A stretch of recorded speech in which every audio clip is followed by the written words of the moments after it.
بسم اللہ الرحمن الرحیم۔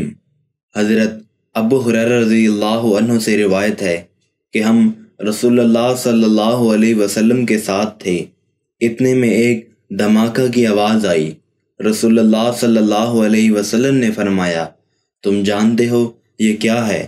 ہم نے عرض کیا، اللہ اور اس کے رسول خوب جانتے ہیں۔ رسول اللہ صلی اللہ علیہ وسلم نے فرمایا، ایک پتھر ہے جو جہنم میں پھینکا گیا تھا 70 برس پہلے، اب اس کی تہہ میں پہنچا ہے۔ رسول اللہ صلی اللہ علیہ وسلم نے فرمایا، انسان کبیرہ گناہوں سے اجتناب کر رہا ہو تو 5 نمازیں، ایک جمعہ سے دوسرے جمعہ تک اور ایک رمضان سے دوسرے رمضان تک، درمیان کے عرصے میں ہونے والے گناہوں کو مٹانے کا سبب ہے۔ 2 لوگوں کو دیکھ کر اللہ تعالیٰ مسکراتا ہے۔